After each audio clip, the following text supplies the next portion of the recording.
There's only one way to enter the so-called fire zone, and that's with an army which these past few months has fought a relentless bush war against guerrillas opposed to President Obote. They led the way as we crossed into Luwero district. Only an hour from Kampala maybe, but at once we saw the first of many deserted and devastated villages now under army control. Settlements where no one is allowed to walk, let alone reclaim their homes. A mile further and the first of the huge groups of refugees who are now living in army-controlled camps. These people are all from the Baganda tribe, once the aristocrats of Uganda. Now they chant support for their long-standing enemy, the president, and his party, UPC.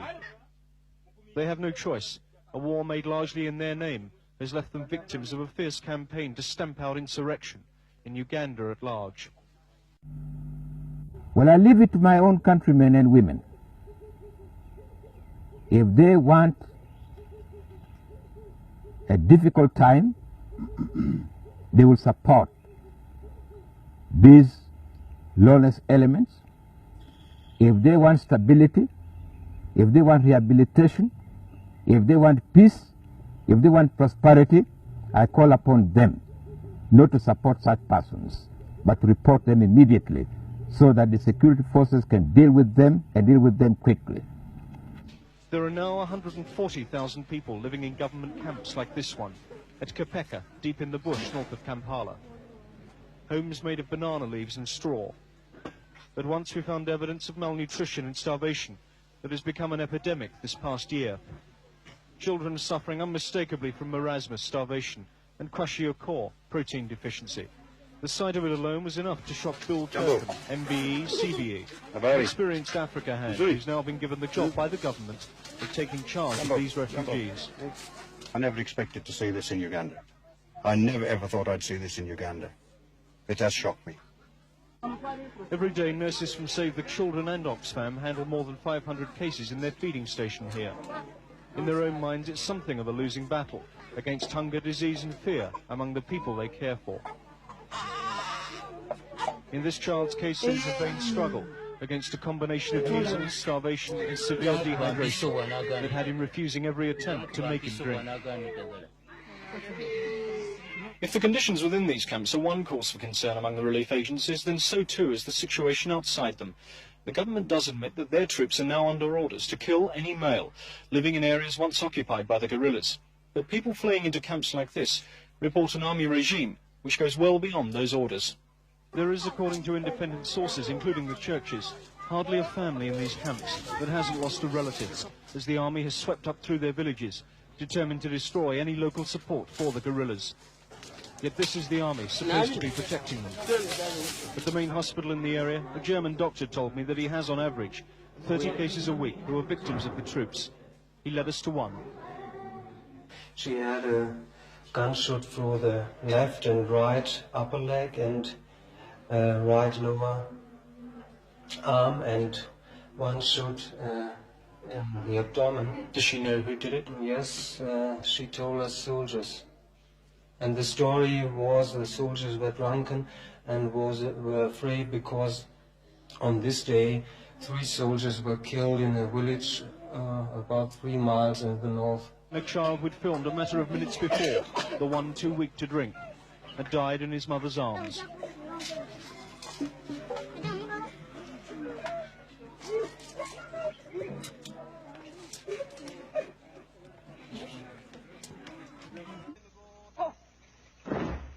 A makeshift parade ground in the heart of the Luwero Triangle.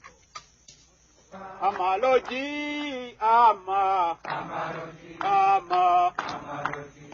Ugandan government dismisses these rebels as bandits. They see themselves as national saviors.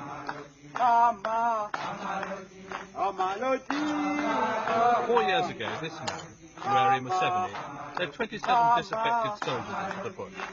Today, his National Resistance Army numbers an estimated 6,000. The Ugandan army's fighting methods against this rebellion have brought it into the centre of a human rights controversy. The rebels are convinced that their fight is a just one. What else can we do if you have got a government which has closed off all other channels of peaceful change? What else could we do except to surrender, to resign ourselves to slavery, and we couldn't do that. as long as the people were willing. Because this is their own war. The people are actually the ones who urged us on to fight. If we do not have this support, we would never have started such a war. So it is to the people's benefit themselves. And the fact that they have been able to bear this suffering as you have seen is a testimony to the fact that this is their own war. These people are just using us. We are the instruments. If we had not started the war, we would have been declared traitors. We studied the dynamics of the situation. We knew that although we had 27 armed people, but we represented millions of potential soldiers. These thousands here, they were all civilians, all peasants. Many of them were peasants. So although the 27 armed people were a small number, they represented a huge force of potential soldiers. And we knew that with the correct tactics, we could enable the 27 to mobilize the millions who were on our side, but were not properly organized. But also have been organizing among other strata, like for instance the intellectuals from the towns, and also in the working class, and also the big businessmen. We also mobilize among them, as you can see, people of our external committee. Many of them are middle class people. So we educate everybody who is willing to work with us. Early morning, and a patrol from the 70s Army moves out to prepare an ambush. They're constantly trying to catch military convoys to replenish their weapon and ammunition supplies. This time they settle themselves just off the main road from Kampala. Some wait in the grass, while 20 yards ahead, comrades open fire as soldiers are spotted unexpectedly.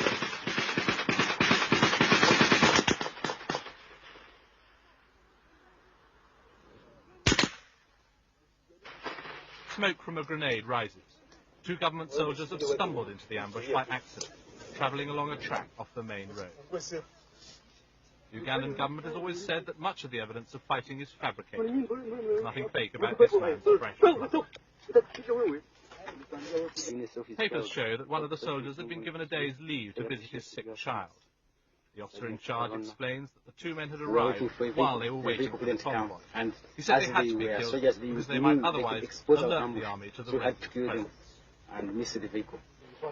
Not quite the booty they'd hoped for, but the bodies are stripped of everything that might be useful before the patrol moves on. Shortage of supplies hampers the rebels more than any other single factor. They once had some from Libya, but those dried up 2 years ago. Colonel Gaddafi's conditions were too demanding. Now everything is plundered from the government forces. Lack of ammunition and proximity to the enemy means in training they simulate the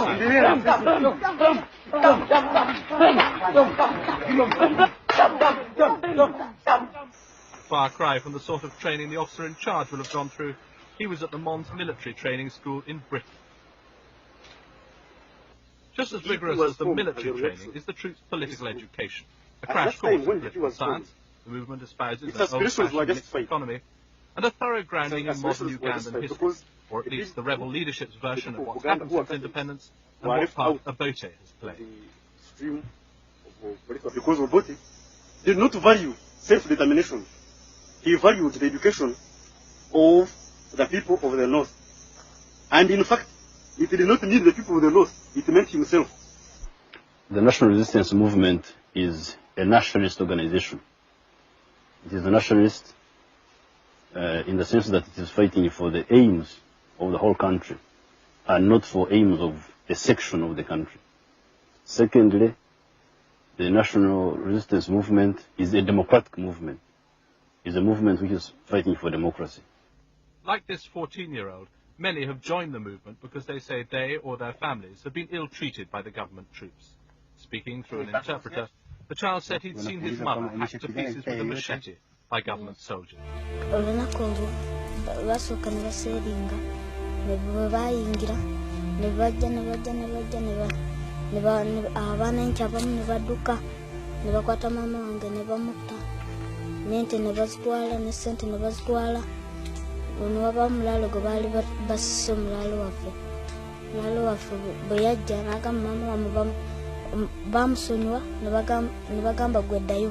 Omulalo najja natulagirira mama waffe gy'afiiridde ne tujja ne tumuziika ne taata. And there are number of army deserters who claim to have been sickened by what they were ordered to do while they were serving in the army. We went on operation in Arua district, whereby an operation commander ordered the soldiers, the troops, to kill, smash everything they find in the operation area. Government troops in training. The authorities point out that they've been faced with the problem of rebuilding a disciplined and controllable army in the wake of the chaos left by Amin's fall. First, they had the help of a Commonwealth team, and there's still a small contingent of British troops training them now. But the people of the Luwero Triangle say it isn't working. The rebels showed these skeletons as evidence of what the government forces have been doing. They said a village of civilians friendly to the rebels had been wiped out. The government claims that the atrocities are being committed by the rebels themselves, and the bones might just as well belong to their victims. And they dismiss as fabrications stories like those told by this priest. Himself bearing the scars of the attack, he said that in one incident troops had taken a 6-month child from its mother and pounded it to death with a pestle and mortar used for breaking up ground. You found the groundnuts, then started pounding. It is estimated to 15,000. 10,000 being killed or massacred, and 5,000, about 5,000 have died from disease.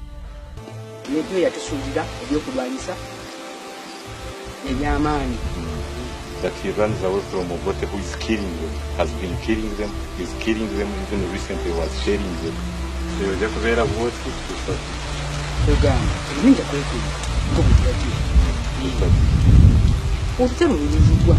but he will be hiding until the war ends.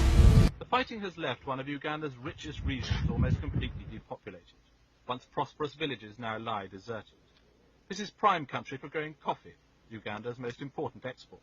Now the beans hang unharvested on the trees, left for the rebels to pick at will.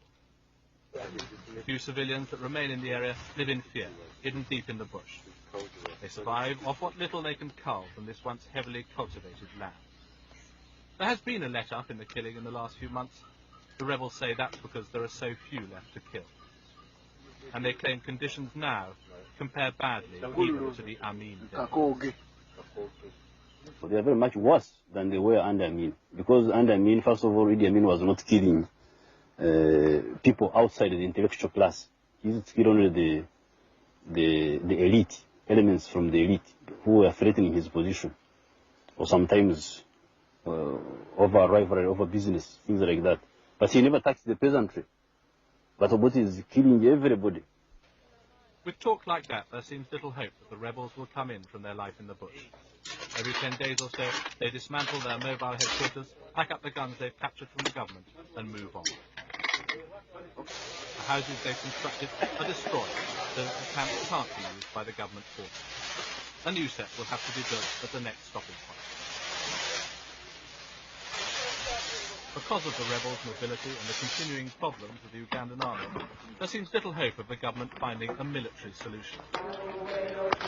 As far as a political solution is concerned, President Obote has said he won't negotiate with the rebels, but he will hold elections this year. He suddenly dismisses that as a sham. He and his men will press on with the fight.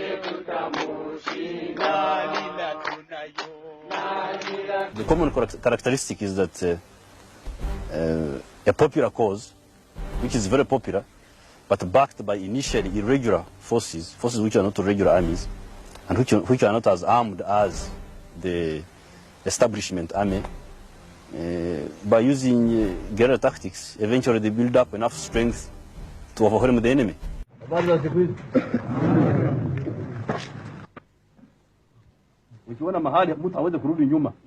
Museveni yenze nasookera omulabako yali avugana tractor ng'ali mu biziinaziina naye ng'alina abajaasi bangi ng'ajjeeyo ewafendiira weeru nga batusaba emmere nga tubawa nga batwala nga bambi tebaatuyisa bubi tebaakwata bintu byaffe nti babitwale babirye.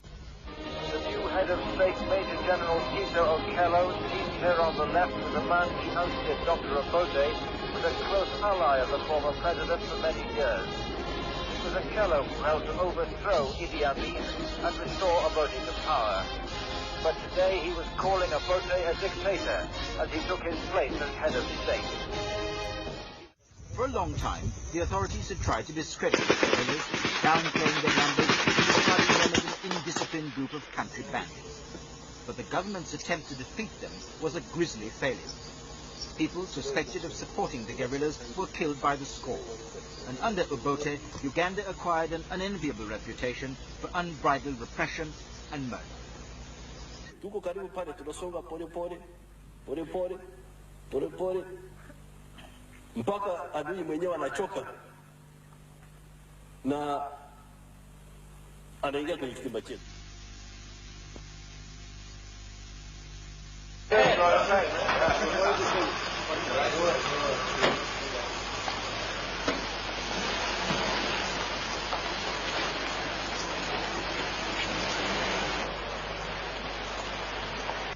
We are hopeful that the brotherly spirit that is being portrayed by Ugandans sitting round the table will result in a full resolution of this issue.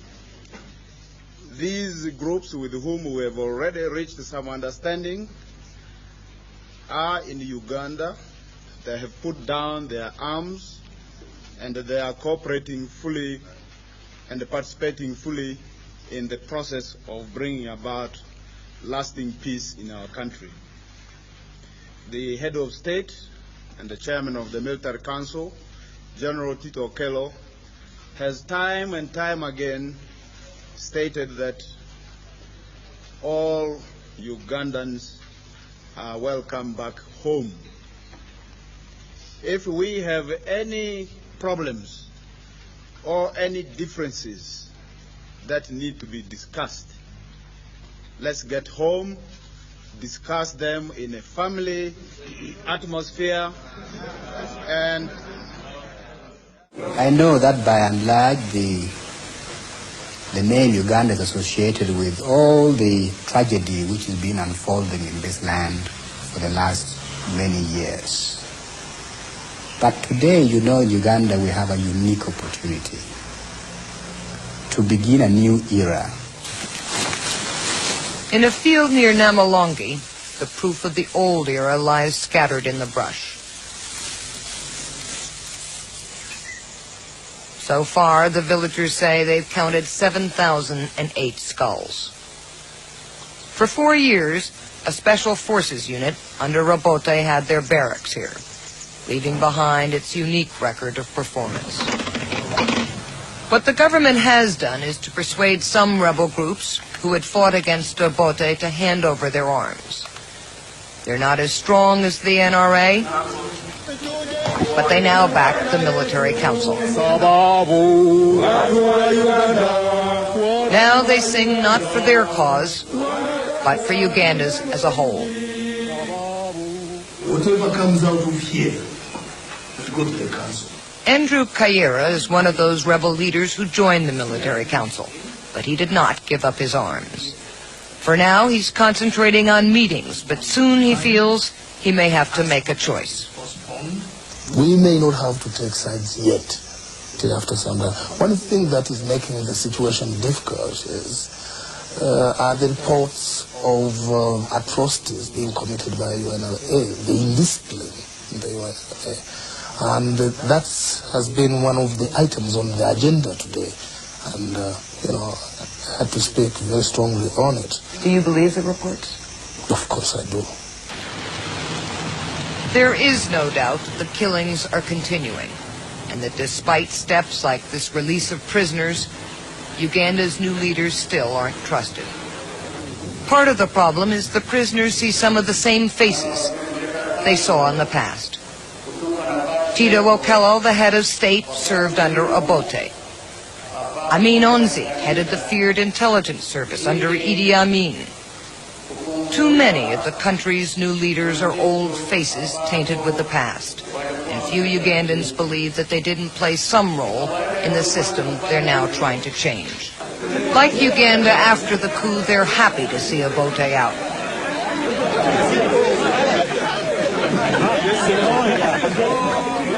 They're happy to have a little breather of freedom, but they can't quite believe that the new regime will bring peace. Well, at least in words and the deeds, they talk of change, that they have changed. And they talk of peace. And they are not involved in the atrocities right now, if indeed they are genuine. But they have to show it by dealing with their juniors. Have they shown that yet? Well, not yet, not right now. And that's what I've been demanding. I want to see it soon, if not tomorrow. Broadly speaking, the difference is on whether we are going to hold fellows who committed crimes in the past accountable for their crimes, or whether we should condone these crimes. I think that's why the other side is scared of some of these points, scared of an agreement. If you do not sign the agreement, will it be all-out war? Well, of course, the war is on. The war is going on. So if the agreement is not signed, the war will go on until it is concluded by military means. You see, journalists are really sensational. All-out war. What's the difference between what's happening now and all-out war? Because this is now all-out war. You see, all these things brothers depend mainly on intentions and partly on mechanisms provided for in the agreement. If the intentions are good and the principles of the peace agreement are good and the mechanisms are good, then the peace treaty can hold.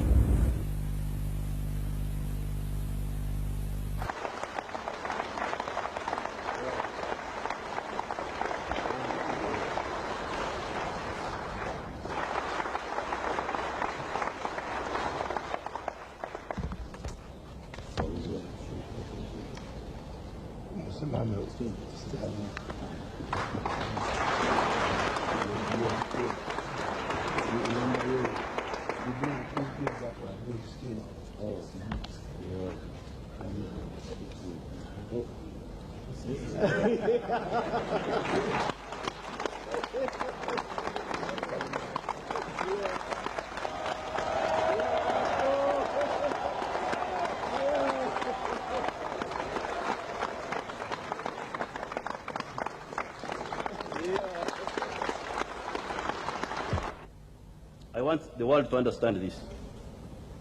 The people of Uganda, the population, did not start violence.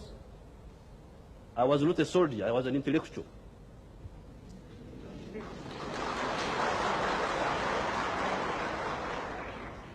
Why did I become a soldier? I became a soldier to defend myself and my people against state-inspired violence.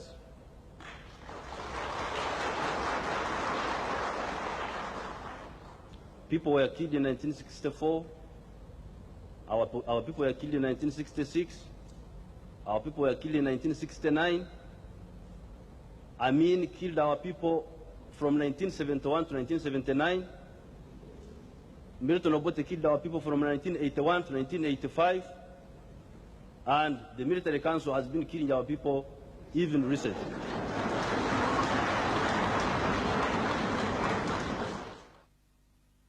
Rebel forces in Uganda are said to be controlling most of the capital, Kampala, after 2 days of heavy fighting.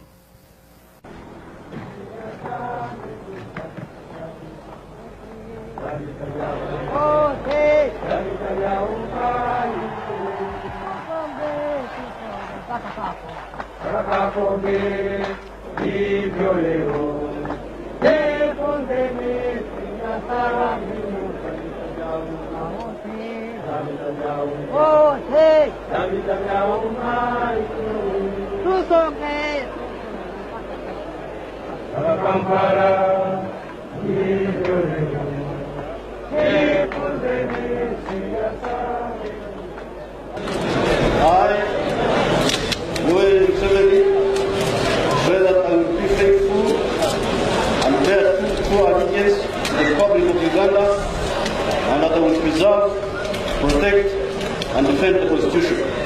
So help me God.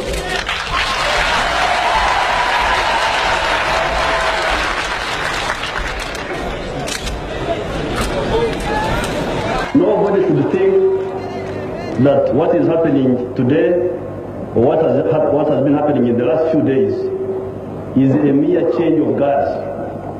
It's not a mere change of guards. I think this is a fundamental change in the politics of our country.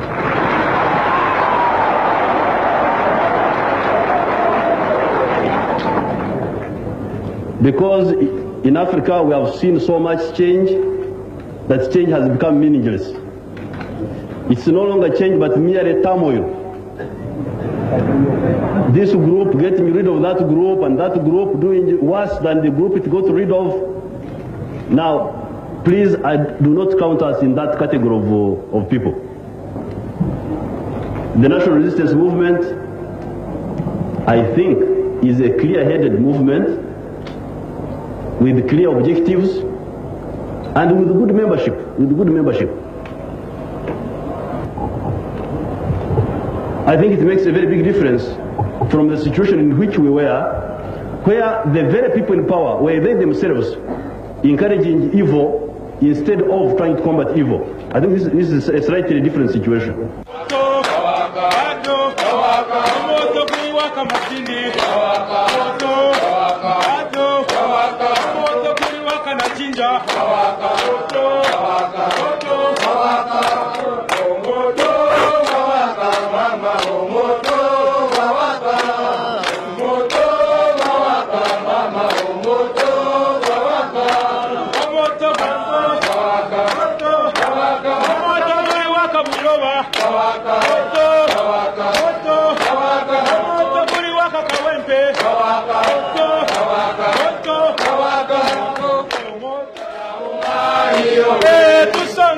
Tusonge mpaka na jinja hivyo leo jifunzeni siasa mbinu za vita vya umoja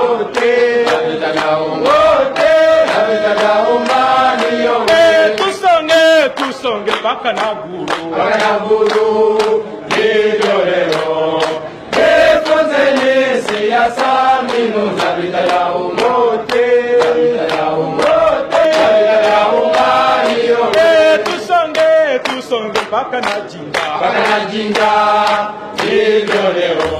They went ahead with their old game of killing Ugandans.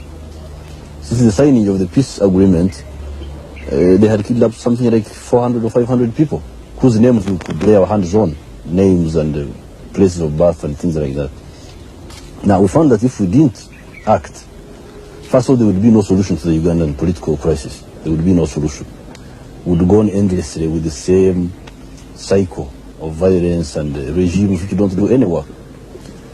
Secondly, we're also in danger of the people misunderstanding us, thinking that we have abandoned them and we are not working for the interests. And they have had so much faith in us, we could not afford such a thing. Because the politics of the past have been politics about intrigue, about subterfuge. This has been the politics of the past. Now we are, and this politics has not concerned the population. It has been about job seeking on the part of the politicians. But now we are going to talk, for the first time we are going to talk about the population, their life, their political rights, their economic interests. That will be the center of gravity of whatever we are doing.